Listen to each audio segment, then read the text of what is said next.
মুহতারাম মুআজ্জাজ সম্মানিত মুসল্লিয়ান কিরাম, সমস্ত প্রশংসা মহান রব্বুল আলামিনের জন্য, যিনি আমাদের দুনিয়ার সকল কাজকর্ম থেকে ফারেক করে বিরত রেখে মহান রব্বুল আলামিনের হুকুম জুমার নামাজ আদায়ের জন্য মসজিদে এসে দিনের আলোচনা করার এবং শোনার তৌফিক দান করেছেন। আমরা সকলেই মহান রব্বুল আলামিনের নিকট শুকরিয়া আদায় করি, আলহামদুলিল্লাহ। গত সপ্তাহে মেরাজ সংঘটিত হওয়ার পূর্বের কিছু হালত অবস্থা, মেরাজ সংঘটিত হওয়ার কারণ সম্পর্কে আলোচনা হয়েছিল। তো মেরাজের ব্যাপারে কোরআনে কারীমের মধ্যে দুইটি সূরার মধ্যে মেরাজ সম্পর্কিত কিছু আলোচনা আল্লাহ তাআলা উল্লেখ করছেন। প্রথম হয়েছে সূরা বনী ইসরাঈলে। সূরা বনী ইসরাঈলের মধ্যে মক্কা মুকাররমা থেকে বাইতুল মাকদিস পর্যন্ত যে সফর, এই সফরের আলোচনা সূরা বনী ইসরাঈলের প্রথম আয়াতের মধ্যে করা হয়েছে। এই অংশটাকে বলা হয় ইসরা। ইসরা শব্দের অর্থ হলো রাতের বেলায় ভ্রমণ করা, রাতের বেলা কোথায় যাওয়া।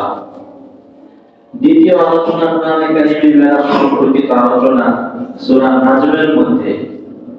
ওই জায়গার যে আলোচনা, ওই অংশটা হয়েছে যে বাইতুল মাকদিস থেকে রাসূল সাল্লাল্লাহু আলাইহি ওয়াসাল্লাম যে একেবারে আল্লাহ তাআলা পর্যন্ত গেলেন, ওই অংশের আলোচনা, যেটাকে মেরাজ বলা হয়। মেরাজ অর্থ উপরে ওঠা, ঊর্ধ্বগমন করা, সিঁড়ির মাধ্যমে কোনো উপরের দিকে ওঠাকে এটা মেরাজ বলা হয়। তো কোরআনে কারীমের দুইটা সূরার মধ্যে দুইটা ভাগের সামান্য কিছু আলোচনা করা হয়েছে। বিস্তারিত আলোচনা আমরা জানতে পারি হাদিস শরীফের মাধ্যমে। কোরআনে কারীমের মধ্যে সংক্ষেপে মেরাজ হয়েছে, একেবারে সাদামাটা অল্প কিছু কথা বলা হয়েছে। হাদিস শরীফের মধ্যে এই ব্যাপারে টুকিটাকি আরো বিস্তারিত অনেক তথ্য আমরা জানতে পারি। হযরত ইমাম যুরকানি রাহমাতুল্লাহি আলাইহি বলেন যে এই মেরাজের বিষয়ে হাদিস বর্ণনাকারী সাহাবায়ে কেরাম প্রায় 45 জন। প্রায় 45 জন সাহাবায়ে কেরাম এই বিষয়ে রাসূল সাল্লাল্লাহু আলাইহি ওয়াসাল্লামের কাছ থেকে মেরাজের ঘটনা নিজেরা শুইনা তারা অন্যদেরকে বলছেন, বর্ণনা করছেন। মুহাজির সাহাবায়ে কেরাম যারা মক্কায় বসবাস করতেন, তারাও বর্ণনাকারীদের মধ্যে আছেন। আনসার সাহাবায়ে কেরাম যারা মদিনাতে থাকতেন, তারাও মেরাজের ঘটনা বর্ণনা করছেন। তো এটা খুবই গুরুত্বপূর্ণ একটা বিষয়, ঈমানের একটা অংশ। রাসূল সাল্লাল্লাহু আলাইহি ওয়াসাল্লামের এই মেরাজের ঘটনা, মেরাজে যাওয়ার বিষয়। রাসূল সাল্লাল্লাহু আলাইহি ওয়াসাল্লাম একদা রাসূল সাল্লাল্লাহু আলাইহি ওয়াসাল্লামের চাচাতো বোন, তার নাম হইছে উম্মে হানি রাদিয়াল্লাহু আনহা। এই উম্মে হানি রাদিয়াল্লাহু আনহার ঘরে রাসূল সাল্লাল্লাহু আলাইহি ওয়াসাল্লাম রাত্রিবেলা শুয়ে ছিলেন। তাদের ঘর বাড়িগুলো কাবা শরীফ থেকে খুব বেশি দূরে না, একেবারে মোটামুটি কাছেই ছিল। এখন তো আর ওই জায়গায় কোনো ঘর বাড়ি নাই, কাবার এরিয়া সীমা অনেক বাড়ানো হয়েছে। তো ওই জায়গার মধ্যে রাসূল সাল্লাল্লাহু আলাইহি ওয়াসাল্লাম শুয়ে ছিলেন, ঘুমন্ত অবস্থায় ছিলেন। ঘুমটা শতভাগ পরিপূর্ণ ঘুম ছিল না, কিছুটা কমতি ছিল ঘুমের মধ্যে, আধা ঘুম, অর্থাৎ ঘুমও ছিল আবার কিছুটা হালকা জাগ্রত ভাবও ছিল। এই সময় হঠাৎ রাসূল সাল্লাল্লাহু আলাইহি ওয়াসাল্লাম দেখতে পাইলেন তিনি যে ঘরের মধ্যে শোয়া, ওই ঘরের ছাদ বিলীন হয়ে গেল, ফাঁকা হয়ে গেল। সেখান থেকে হযরত জিবরাইল আলাইহিস সালাম এবং সাথে আরেকজন ফেরেশতা, তিনি হইছেন হযরত মিকাইল আলাইহিস সালাম, এই দুইজন ফেরেশতা রাসূল সাল্লাল্লাহু আলাইহি ওয়াসাল্লামের কাছে আসলেন। আয়েশা রাসূল সাল্লাল্লাহু আলাইহি ওয়াসাল্লামকে সাথে কইরা একেবারে কাবা শরীফের সামনে, হাতিমে কাবা যেটা বলা হয়, কাবার সামনেই অবশিষ্ট কিছু জায়গা আছে, ওই জায়গাটাও কাবার দেয়ালের অন্তর্ভুক্ত ছিল এক সময়।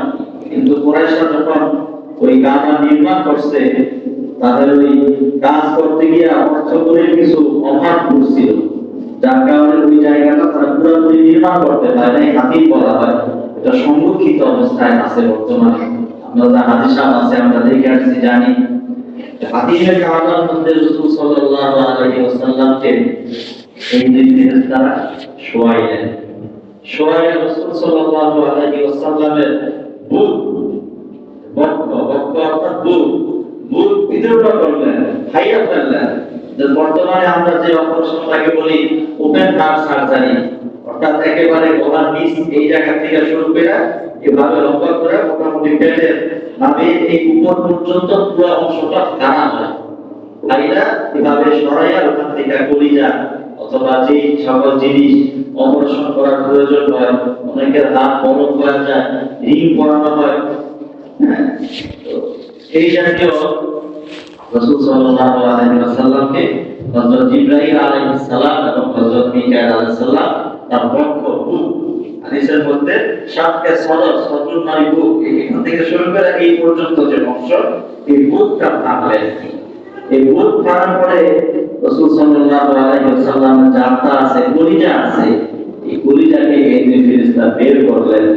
বের করার মাধ্যমে জমজম কূপের যে পানি ছিল, এই জমজম কূপের পানি দ্বারা রাসূল সাল্লাল্লাহু আলাইহি ওয়াসাল্লামের কলিজাকে, আত্মাকে ধৌত করা হইল, পরিষ্কার করা হইল।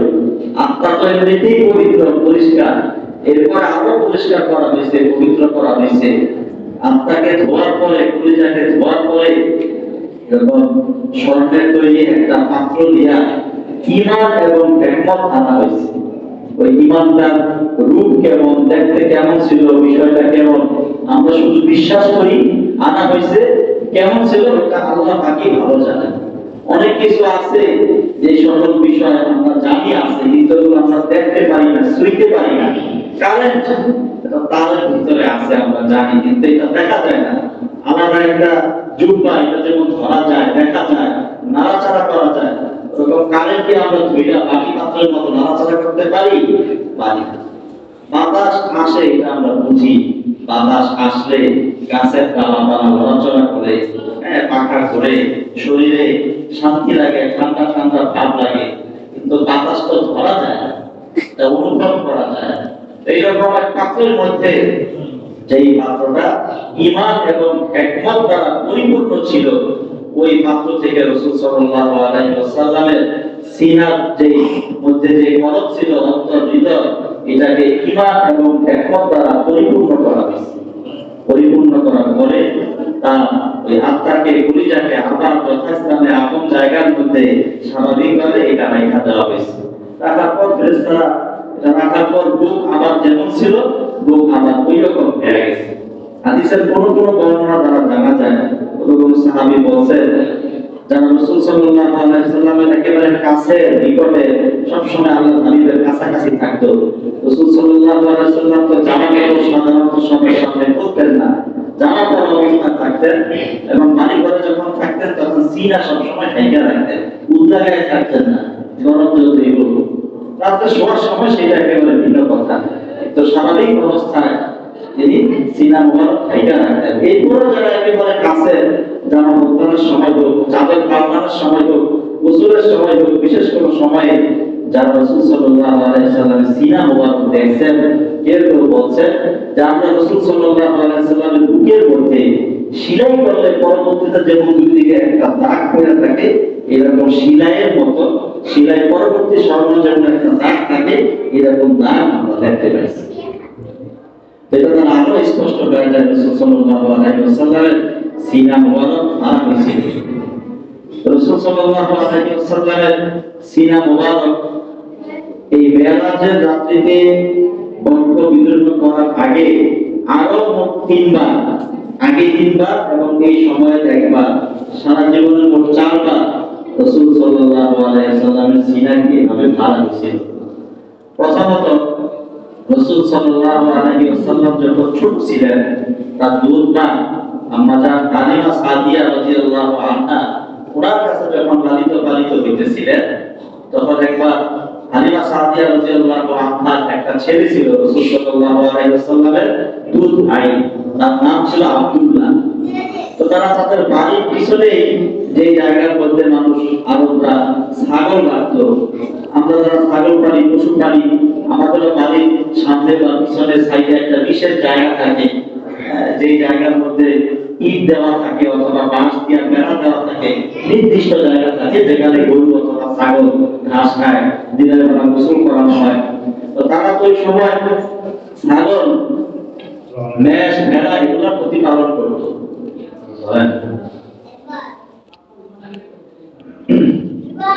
তো বাড়ির পিছনে যে জায়গার মধ্যে এরকম ছাগল রাখা হইতো, মেষ রাখা হইতো, ভেড়া বকরি রাখা হইতো, ওই জায়গার মধ্যে রাসূল সাল্লাল্লাহু আলাইহি ওয়াসাল্লাম এবং তার দুধ ভাই আব্দুল্লাহ খেলাধুলা করতেছিল।